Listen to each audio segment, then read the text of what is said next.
The new master morality. In the theatre of modernity, a false romanticism plays out, a hollow imitation of deeper truths.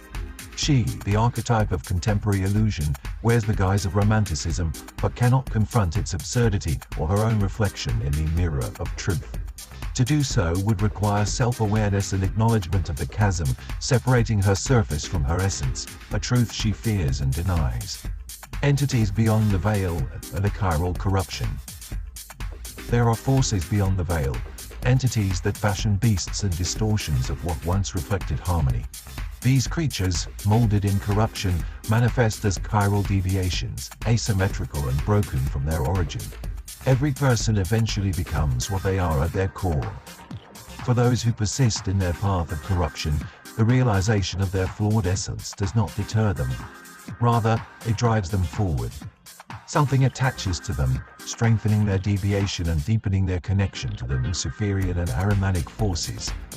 They no longer identify as singular beings, him or her, but as them, a collective entity embodying this unholy transformation. The backside of unholy principalities. The asymmetrical chiral deviation thriving in today's climate is incomplete in its makeup, lacking the pure and harmonic principles that once defined existence. Within this inversion, Lilith emerges as a byproduct of perpetual surveillance, manipulation, and engineered discord. The modern female archetype, stripped of her connection to pure principle, is bred into a state of lesser harmony, a far cry from her original design. As Leonard Horowitz's work on solfeggio harmonics suggests, humanity's original state of vibrational purity has been replaced by dissonance, manufactured and maintained by systems of control. Lilith, as the product of this distortion, is neither fully the victim nor the perpetrator. She exists as an agent within this cycle, perpetuating the same mechanisms of manipulation that enslaved her. The modern female, shaped and stripped of her divine essence, becomes the tool of an inverted morality, used to perpetuate chaos and control. The man who seeks truth. For the seeker of divine truth, the revelation of this reality is devastating. He sees the corruption of what was once sacred, not only in society but in those closest to him.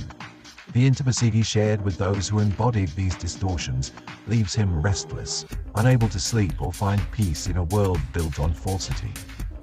The question Nietzsche posed, supposing truth to be a woman, takes on new meaning here. The truth, once feminine and divine, has been replaced by an entity of discord and deception. This is not the playful truth of Nietzsche's philosophy, but a dark unraveling, exposing layers of manipulation and moral decay. The entity behind discord. The entity of discord, working through Lilith and her warlocks, seeks not only to destroy the seeker of pure principle, but to debase the origin of creation itself. This is more than an attack on man, it is an attempt to unseat the pure source of force, to prove that Adam was the mistake and the source of all blame. In doing so, they invert the divine hierarchy, turning the pure source of creation into a target of ridicule and corruption. The goal is not merely destruction, but the complete perversion of truth and origin, leaving nothing untouched by their unholy influence. Intellectual and genetic piracy. The corruption extends to the quantum level, where theft and piracy of intellectual and genetic essence occur. The toil, hardship, and divine realizations of the pure man are reshuffled, bent, and reproduced under the guise of the female's plight. This reshaping is not an organic process. It is manipulated, controlled, and weaponized to serve the entities of inversion. Here, the modern female is not the true perpetrator, but neither is she entirely a victim. She operates within a system that has molded her into a tool of manipulation, designed to perpetuate the cycle of corruption while denying her own divine origin. Conclusion: a new moral battleground. The new master morality is not a morality at all. It is a system of inversion and decay.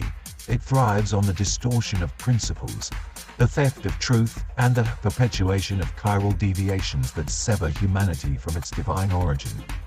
For the seeker, the path forward is one of relentless struggle, a battle to reclaim the pure principle origin amidst a world bent on its destruction. Yet this battle is not without hope. The flicker of truth, though obscured, remains eternal. and the seeker's perseverance becomes the ultimate act of defiance against a system designed to unseek the source itself.